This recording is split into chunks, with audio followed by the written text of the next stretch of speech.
तो हिकायत नंबर 16 हम पढ़ रहे हैं। ठीक है, इसमें कुछ मुश्किल लफ्ज़ भी आएंगे, आप समझने की कोशिश कीजिएगा। एक शख्स के कई बेटे थे। ये नाहमवार लड़के आपस में हर रोज़ लड़ते।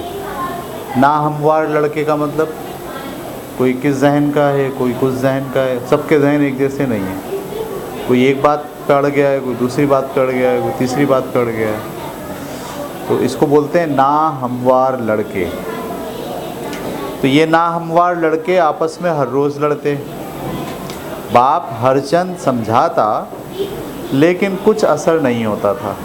यानी वालिद समझाते थे, भाई ये लड़ो मत, लड़ाई नहीं करो, ऐसे नहीं करो, लेकिन एक मर्तबा बाप ने सब बच्चों को जमा करके एक कच्चे सूत की अंटी दी।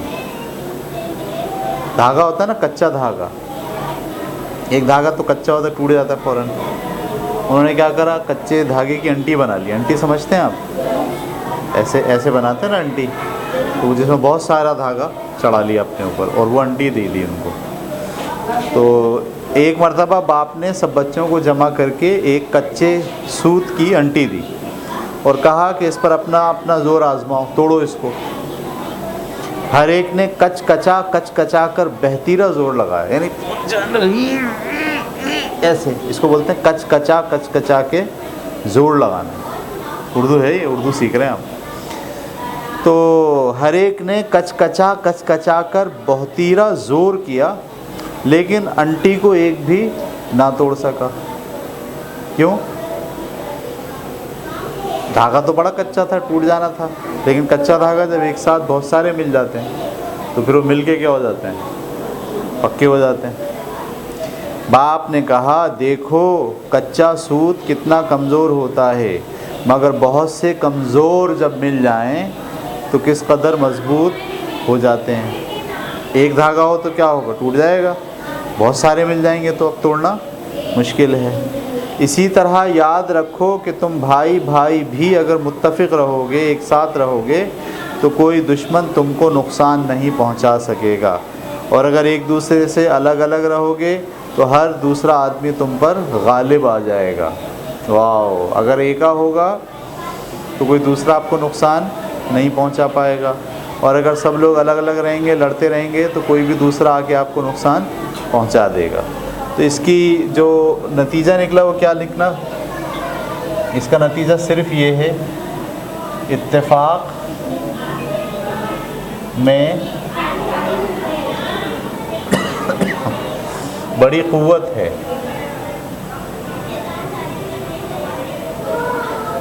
इत्तेफाक में बड़ी क़ुव्वत है। इत्तेफाक का मतलब इत्तेहाद, मिल के अगर रहेंगे तो आप में बड़ी क़ुव्वत होगी, अलग अलग रहेंगे तो आपको नुकसान पहुंचेगा। तो देखो ये अब्बा ने कितने ज़बरदस्त तरीक़े से मिसाल दे के समझाया। सारे बच्चे जो थे वो लड़ रहे थे, एक दूसरे से नाहमवार थे, सब हर बात में लड़ते रहते थे। लेकिन अब्बा ने बोला, भाई इनको कैसे समझाऊं? तो अब्बा ने पहले एक सूत दिया। वो धागा होता है जो कमज़ोर सा होता है, उसको तो आसानी से तोड़ लेंगे, लेकिन उन्होंने सूत एक नहीं दिया, बल्कि क्या करा, उसकी अंटी बना दी। अंटी का मतलब बहुत सारे बल दे दिए। तो वो एक सूत नहीं रहा, एक से क्या हो गया, ज़्यादा हो गया। और अब उनको दे के बोला इसको तोड़ो। तो सब लोगों ने कच कचा के ज़ोर लगाया, लेकिन वो नहीं टूटा। तो इससे उन्होंने क्या नतीजा निकाला कि अगर अलग अलग रहोगे तो कोई भी तुम्हें नुकसान पहुंचा सकता है, और अगर एक साथ मिल के रहोगे कोई दूसरा आदमी नुकसान नहीं पहुंचा सकता। ये उतार लें आप।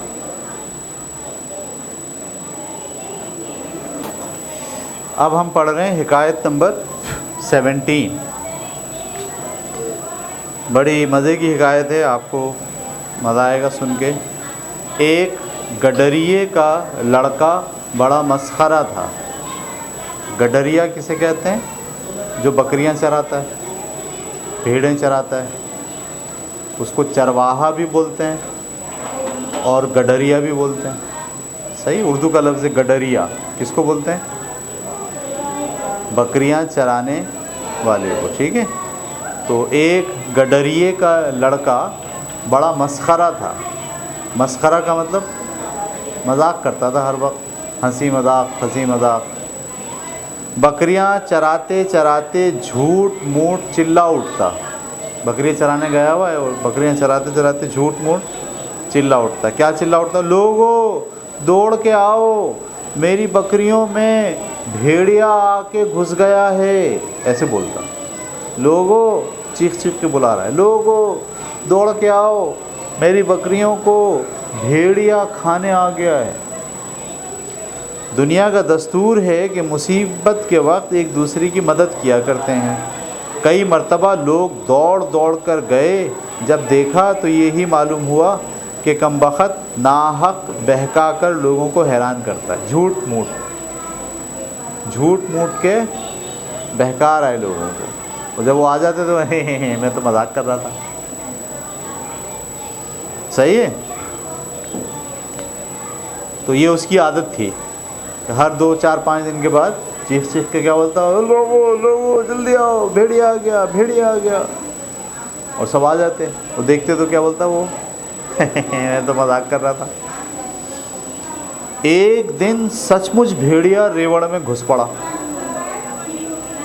सचमुच आ गया, और बेमहाबा लगा बकरियों को चीरने फाड़ने बेतहाशा। इसको भी मार, उसको भी काट, उसको भी फेंक, उसको भी फाड़। क्योंकि भेड़िया क्या करता है, एक वक्त में एक को नहीं पकड़ता, 8-10 को मार देता है ताकि बाद में भी खाता रहे। क्योंकि जब मर गया तो लोग थोड़ी छोड़ेंगे उसको, वो ले जाने देंगे। तो एक दिन सचमुच भेड़िया रेवड़ में आ ही पड़ा और बेमहाबा लगा बकरियों को चीरने फाड़ने।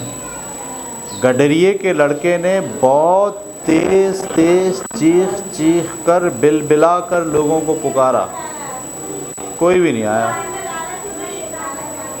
अब क्यों नहीं आया कोई? सब समझ रहे हैं अभी भी क्या कर रहा होगा। और कोई भी नहीं आया। थोड़ी देर में भेड़िए ने तमाम रेवड़ का काम तमाम कर दिया। रेवड़ में जितने बकरे बकरियां थे सबको उसने चीर फाड़ के रख दिया। दोबारा से पढ़ता हूँ। एक गडरिये का लड़का बड़ा मस्खरा था। बकरियां चराते चराते झूठ मूठ चिल्ला उठता, लोगों दौड़ो, भाग के आओ, मेरी बकरियों में भेड़िया घुस गया है, ये बोलता हूँ। दुनिया का दस्तूर है कि मुसीबत के वक्त एक दूसरे को की मदद किया करते हैं। कई मर्तबा लोग दौड़ दौड़ कर गए, जब देखा तो ये बहका बहका कर लोगों को हैरान करता है।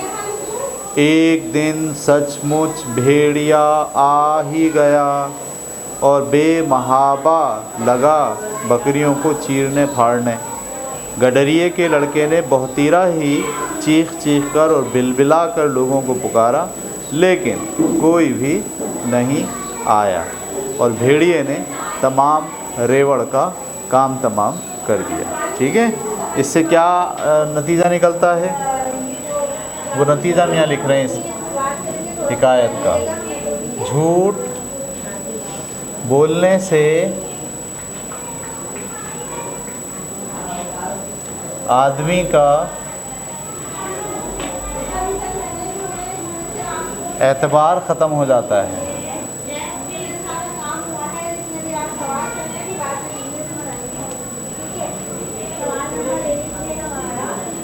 झूठ बोलने से आदमी का एतबार ख़त्म हो जाता है। फिर लोग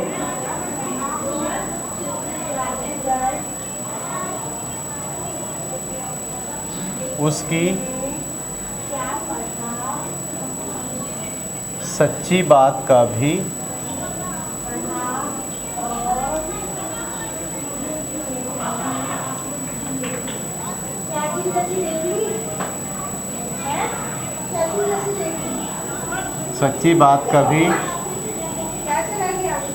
यकीन नहीं करते।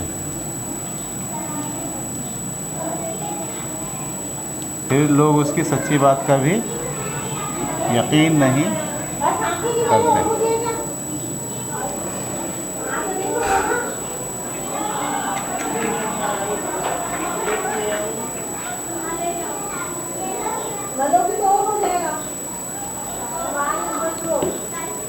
ठीक है, उतारिए इसे।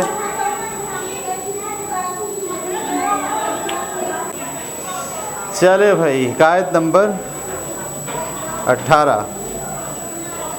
एक शख्स को बावले कुत्ते ने काट लिया। पागल कुत्ता होता है ना जो घूमता रहता है, सर पे चोट लगी होती है।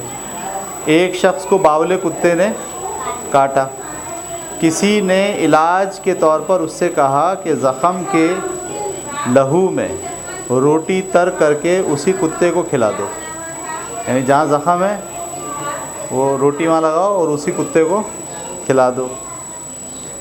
ज़ख़मी ने कहा, बस हज़रत अपना इलाज रहने दीजिए, कहीं आपकी ये मर्ज़ी तो नहीं कि शहर के तमाम कुत्ते उस ख़बर को सुने कि मैं काटने वाले कुत्ते को रोटी देता हूँ तो सब के सब बावले बन जाएं और बनकर मुझे काटने लगें।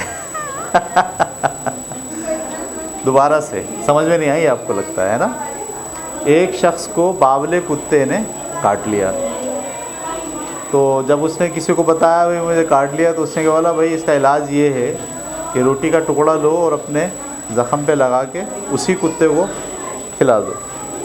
तो जवाब क्या दिया उसने, बस भाई बस अपना इलाज रहने दो, अपने पास रखो, कहीं आप ये तो नहीं चाहते कि शहर के तमाम कुत्ते ये ख़बर सुन लें कि मैं लोगों को, कुत्तों को अपने ज़ख़म की क्या खिलाता हूँ। उनको भी शौक़ हो कि हम भी काटें, हमें भी क्या देगा, रोटी देगा। कहीं आप ये तो नहीं चाहते कि शहर के तमाम कुत्ते इस ख़बर को सुने कि मैं काटने वाले कुत्ते को रोटी देता हूँ। जब शहर के सारे कुत्ते सुनेंगे कि काटने वाले को क्या मिलती है, तो वो क्या करेंगे, सबको काटना शुरू करेंगे। तो सब के सब बावले बनकर मुझको काटेंगे। ये है हिकायत। अब इसका क्या नतीजा क्या है,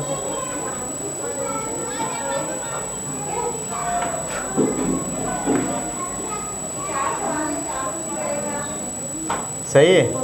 अगर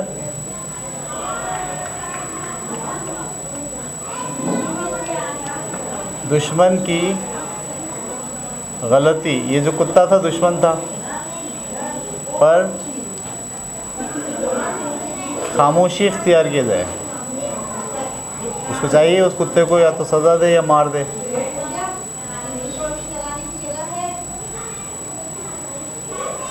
खामोशी इख्तियार की जाए,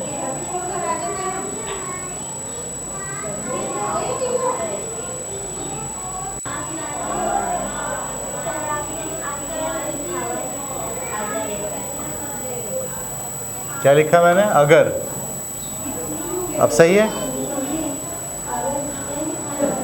अगर दुश्मन की गलती पर खामोशी इख्तियार की जाए तो दूसरे लोगों को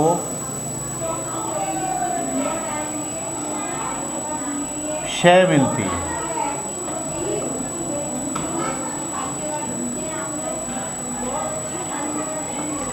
सही है, यानी अगर किसी ने आपको नुकसान पहुंचाया और आप उसको रोटी देने लग जाएं, उसको फ़ायदा पहुंचाने लग जाएं, तो बाकी लोग भी क्या करेंगे, आपको नुकसान पहुंचाने की कोशिश करेंगे। इसलिए आपको दूसरों की गलती पे खामोश नहीं है, या तो उसको मारना चाहिए कुत्ते को, सही है, क्योंकि कुत्ते को मारेंगे तो बाकी दूसरे कुत्ते डरेंगे कि भैया काटने से जो है इंसान मारते हैं। लेकिन अगर आप, उसने आपको काट लिया और आप उसको रोटियां खिला रहे हैं, तो अब क्या होगा, बाकी जो दूसरे कुत्ते हैं उनको भी शय मिलेगी। इसको बोलते हैं शय मिलना। तो अगर किसी दुश्मन की गलती पर आप खामोश हो जाएं या उसको उल्टा फ़ायदा पहुंचाने लगें, बाकी जो दूसरे लोग होते हैं उनको भी क्या मिलती है, शय मिलती है। ठीक है, बस भाई उतार लीजिए इसे।